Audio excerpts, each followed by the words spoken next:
হাই নমস্কাৰ welcome to NJP coaching. আজি আমি এনজেপি কোচিঙত অসমৰ বিষয়ে কেইটামান আমি জিকে আলোচনা কৰিবলৈ লৈছোঁ। আছে চেপ্টাৰ নম্বৰ 1ত আছে introduction of Assam and about Assam.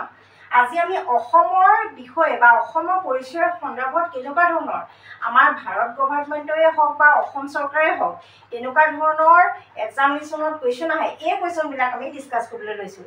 এতিয়া আহকচোন আমি প্ৰথম যোনটো আমি কুৱেশ্যন আছে এই কুৱেশ্যনটোলৈ আমি চাওঁ। কুৱেশ্যন নম্বৰত আছে what is the state capital of Assam? Assam ৰাজ্যৰ ৰাজধানী কি? অসম ৰাজ্যৰ ৰাজধানী হৈছে আমাৰ দিছপুৰ।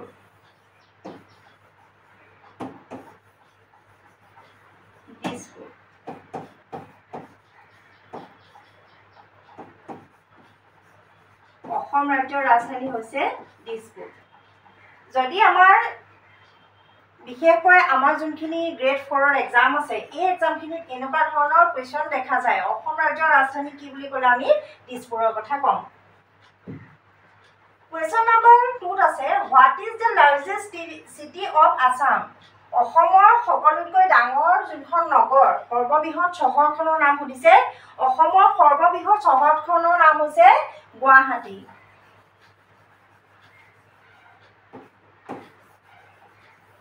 গুৱাহাটী।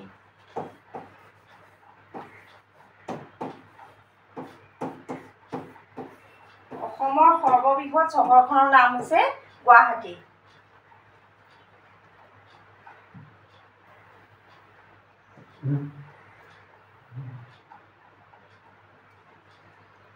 কুৱেশ্যন নম্বৰ 3ত আছে how many districts have in Assam?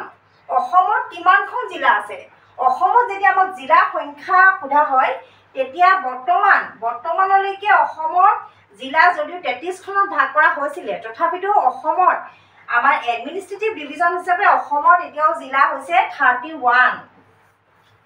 31খন অসমত জিলা আছে। আপোনালোকে মনত ৰাখিব যদিও 33খন কৰা হৈছিলে কিন্তু 33খন ক'লেও কিন্তু পাছত আৰু দুখন জিলা মাৰ্জ কৰি দিয়া হৈছিলে, বেলেগৰ লগত সংলগ্ন কৰি দিয়া হৈছিলে। 33 যদিও ডিক্লেয়াৰ কৰিছিলে তথাপিতো বাকী দুখন জিলা বেলেগ জিলাৰ লগত সংলগ্ন কৰি থোৱাৰ কাৰণে আমি how many districts have in Assam? অসমত কিমানখন জিলা আছে বুলি ক'লে আমি 31খন জিলাৰ কথা ক'ব লাগিব। কুৱেশ্যন নম্বৰ 4ত আছে what is the total area covered by state of Assam?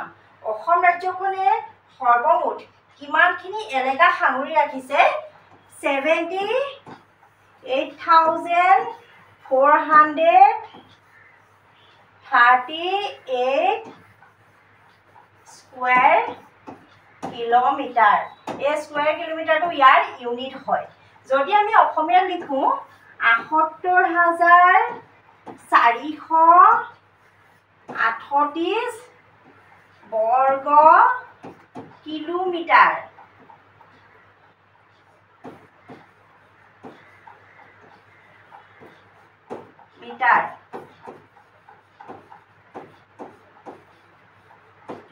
কিলোমিটাৰটো হৈছে ইয়াৰ একক।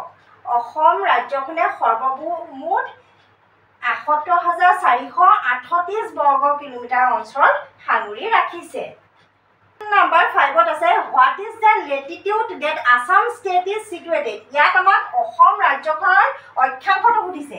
লেটিটিউড বুলি ক'লে আমি অক্ষাংশটো কথা আমাক সুধিছে।